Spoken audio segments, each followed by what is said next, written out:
Baik, bismillahirrahmanirrahim. Assalamualaikum warahmatullahi wabarakatuh. Perkenalkan, nama saya Muhammad Rafi Maulana. Di sini saya akan menyampaikan isu tentang bagaimana keadaan ekonomi Indonesia pada saat ini menurut pandangan saya, dan studi kasus yang akan saya bawakan adalah berkenaan tentang wabah COVID-19 yang terjadi pada tahun 2020, dan itu sangat berdampak bagi perkembangan ekonomi di Indonesia. Bahkan sampai sekarang dampaknya pun masih terasa, karena ekonomi Indonesia pada saat ini masih cukup sulit karena dampak yang dihasilkan oleh COVID-19 itu sangat luar biasa.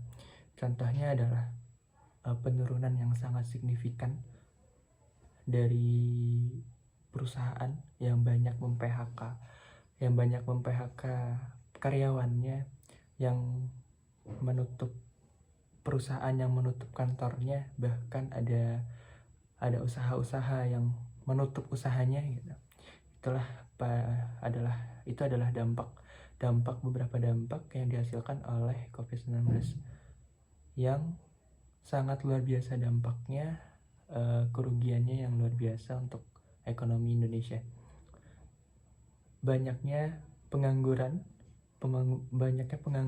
yang terjadi karena adanya wabah COVID-19 itu mengakibatkan pertumbuhan ekonomi di Indonesia menjadi turun karena tidak banyak orang yang dapat bekerja, dan banyak perusahaan yang tutup karena dampak dari COVID-19, karena dari pemerintahnya pun pada saat itu memberlakukan yang namanya penutupan atau membatasi kegiatan masyarakat, terutama pada sistem jual beli. Jadi maka dari hal itu banyak perusahaan yang menutup usahanya, bahkan sampai gulung tikar kalau kita sebut, karena mungkin dari situ, karena pembatasan masyarakat, kegiatannya dibatasi, bahkan dalam hal jual beli, mengakibatkan pendapatan suatu perusahaan bahkan atau terutama yang masih kecil itu mengalami penurunan atau bahkan tidak sama sekali mendapatkan keuntungan.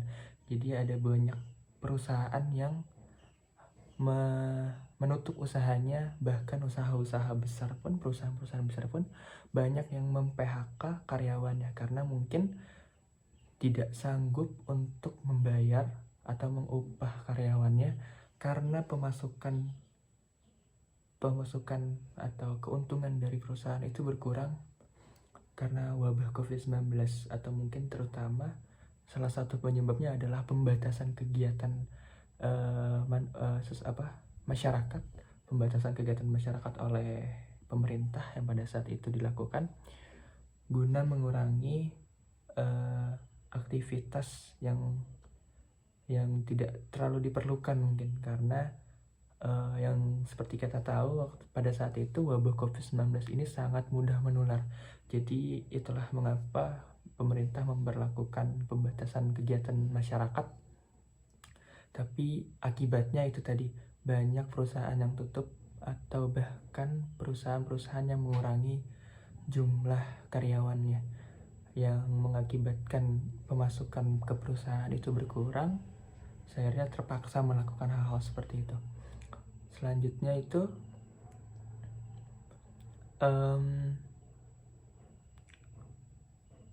ada beberapa barang yang pada saat COVID-19 ini mengalami suatu perubahan yang sangat besar. Ini termasuk kepada elastisitas dan tentang elastisitas dan inelastisitas suatu barang yang bisa berubah suatu waktu karena keadaan. Contoh barang yang bisa saya berikan contohnya adalah masker. Masker pada saat sebelum wabah COVID-19 adalah merupakan barang yang sangat elastis, yang dimana ketika kita menaikkan harga masker sedikit saja, itu akan mengurangi sangat mengurangi permintaan dari konsumen, karena masker pada saat itu belum menjadi suatu barang yang sangat dibutuhkan. Berbeda ketika dengan keadaan di mana wabah COVID-19 ini ada di Indonesia. Seketika masker ini menjadi suatu barang yang sangat diperlukan dan dicari. Bahkan bisa menjadi suatu kelangkaan barang, yang dimana ketika barang masker ini langka, barang ini menjadi sangat dibutuhkan oleh masyarakat sehingga menjadi barang yang inelastis. Kenapa? Karena ketika harga masker ini melonjak naik karena jumlah yang terbatas dan masyarakat waktu itu sangat membutuhkan, karena kita tahu COVID-19 ini salah satu faktor penyebabnya adalah bisa menular lewat udara. Jadi pada saat itu masyarakat sangat membutuhkan masker, sehingga berapapun harganya, semahal apapun masker pada saat itu, masyarakat tetap membelinya karena suatu kebutuhan yang sangat dibutuhkan pada saat itu. Jadi mungkin saja suatu barang ini bisa berubah sewaktu-waktu, sifatnya yang tadinya elastis menjadi inelastis. Itu adalah salah satu contoh barang yang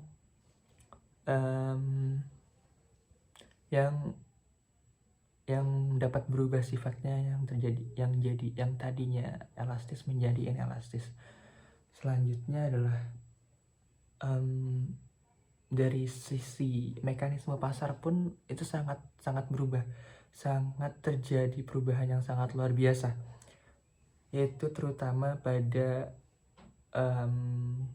minyak, pada harga minyak, yang dimana dulu itu minyak memang suatu kebutuhan tapi harganya belum begitu mahal. Ketika COVID-19 ini ada masuk ke Indonesia, itu menjadi suatu barang yang sangat langka, yang menyebabkan banyak masyarakat yang menimbun barang itu, kemudian menjadi suatu kelangkaan barang, yang dimana barang ini menjadi kebutuhan, jumlah barangnya semakin sedikit, sehingga mengalami kenaikan harga yang sangat luar biasa, yang dimana di sini menjadi terjadi suatu respon dari pemerintah. Bagaimana cara pemerintah agar bisa mengendalikan harga minyak pada saat itu, bahkan harga minyak di dunia pun masih terus naik gitu ya. Dan ini adalah respon dari suatu pemerintah, bagaimana cara pemerintah untuk mengatur harga tersebut, karena masyarakat yang sangat membutuhkan barang minyak tersebut gitu. Jadi itu adalah dampak beberapa yang saya dapat ambil dari sifat elastis dan inelastis barang dan mekanisme pasar, yang dimana pada saat itu memang mekanisme pasar sangat banyak berubah. Itu salah satunya ya tadi, banyak harga-harga yang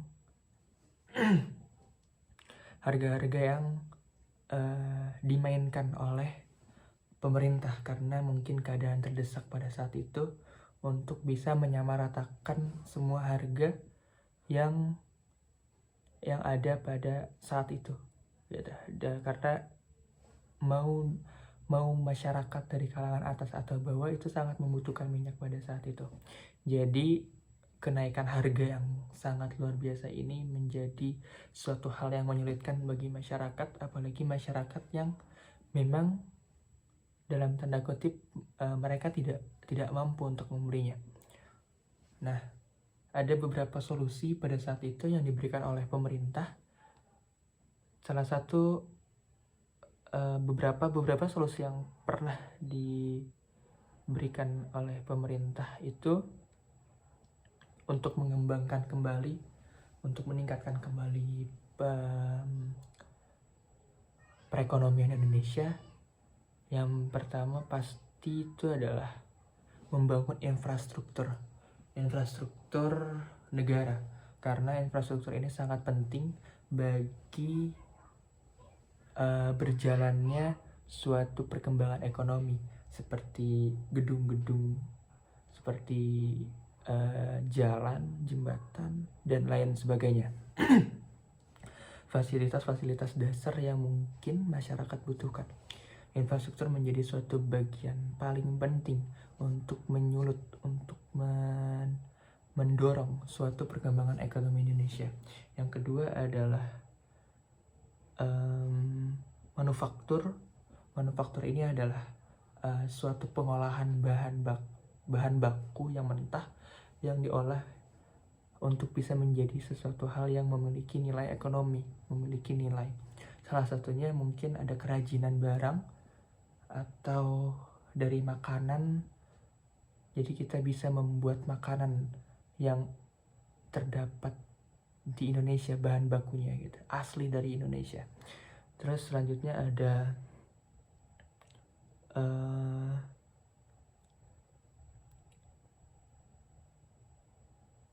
dari segi pertanian apalagi, dan dari segi pakaian.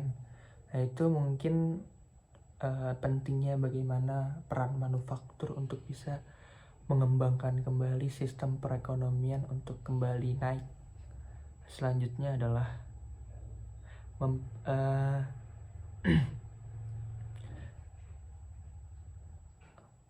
selanjutnya adalah mungkin kita sebagai masyarakat Indonesia harus mengkonsumsi barang-barang domestik atau yang bisa disebut juga sebagai brand-brand lokal.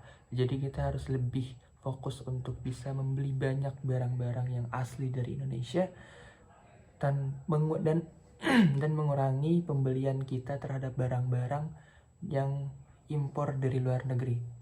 Jadi kita harus lebih bangga dengan produksi Indonesia, karena itu pun adalah bagian peran kita untuk bisa menaikkan perekonomian Indonesia kembali seperti dulu, atau mungkin menjadi lebih baik.